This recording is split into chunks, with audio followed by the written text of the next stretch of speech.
Government ഇത് complete നിർത്തണം. അപ്പോൾ നിങ്ങളുടെ ഒരു മറുചോദ്യമുണ്ട്, വലിയ കാര്യങ്ങൾ കൊണ്ടുവരും. ഈ ലോട്ടറി വിറ്റ് ജീവിക്കുന്ന ആയിരക്കണക്കിന് ജനങ്ങളുണ്ടല്ലോ കേരളത്തിലുണ്ട്.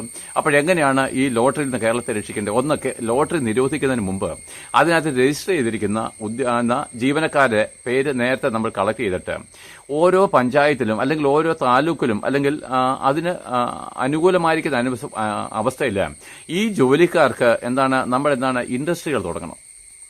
നമുക്ക് ഇൻഡസ്ട്രികൾ തുടങ്ങിയിട്ട് ഇവർക്ക് അവിടെ ജോലി കൊടുക്കണം. ഒരു സാധാരണ ലോട്ടറി കച്ചവടക്കാരനെ ഞാൻ വഴിയിലൊക്കെ ചോദിക്കും, പറയും 400 രൂപ 500 രൂപയൊക്കെ കിട്ടുന്നു ഒരു ദിവസം അവരുടെ കമ്മീഷനായിട്ട്. അവർക്ക് അതിൽ കൂടുതൽ ശമ്പളം കിട്ടുന്ന ജോലി ഇവിടെ കൊടുക്കാറില്ല. ഇൻഡസ്ട്രിയൽ ലെവലുകൾ നമ്മൾ വർദ്ധിപ്പിക്കണം. പിന്നെ മദ്യം നിരോധിച്ചാൽ കുഴപ്പമില്ല. കുറച്ചുപേര് വയലൻസ് ആയിട്ട് ചാകുമായിരിക്കും, ചത്തോട്ടെ. ഞാൻ പറയുമ്പോൾ നിങ്ങൾ ആരും വിചാരിക്കില്ല ഇന്ന് ഈ മദ്യപാനം കൊണ്ടാണ് ഓരോ ദിവസവും എത്ര കൊലപാതകങ്ങളാണ് നടക്കുന്നത്. പക്ഷെ അങ്ങനെയും സംഭവിക്കത്തില്ല. ആദ്യം ഈ മദ്യ ഡിസ്റ്റിലറികൾ അല്ലെങ്കിൽ ഷാപ്പുകൾ, ഇങ്ങനെ ബാറുകളിലൊക്കെ ജോലി ചെയ്യുന്ന ജീവനക്കാരുണ്ട്. ഇപ്പം ഇന്നൊരു ദിവസം ഇതങ്ങോട്ട് നിർത്തലാക്കി നമ്മുടെ ഗവൺമെന്റ് എല്ലാം മന്ദബുദ്ധികളാണ്.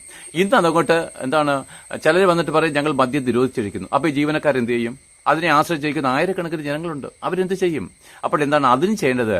രജിസ്റ്റർ ചെയ്തിരിക്കുന്ന അതിനകത്ത് വർക്ക് ചെയ്യുന്ന ജീവനക്കാർക്ക് വേണ്ടി അവർക്കും ഇൻഡസ്ട്രിയൽ എന്തെങ്കിലും കാര്യങ്ങൾ ചെയ്യണം. അതായത് നമുക്ക് ലാഭം ഉണ്ടാകുന്നതും നമുക്ക് പ്രയോജനമുള്ളതായിരിക്കുന്ന ഇൻഡസ്ട്രിയലുകൾ, അതായത് പഞ്ചായത്തുകൾ അല്ലെങ്കിൽ പിന്നെ താലൂക്കുകൾ സ്ഥാപിതമാക്കിയിട്ട് അവരെ അവിടെയൊക്കെ ഷിഫ്റ്റ് ചെയ്തിട്ട് വേണം ഇത് നിരോധിക്കാനും. അങ്ങനെയാണെങ്കിൽ നമുക്ക് പണം ഇങ്ങോട്ട് വന്നു ചേരും. നമ്മുടെ സാമ്പത്തിക വ്യവസ്ഥകൾക്ക് മാറ്റം വരും.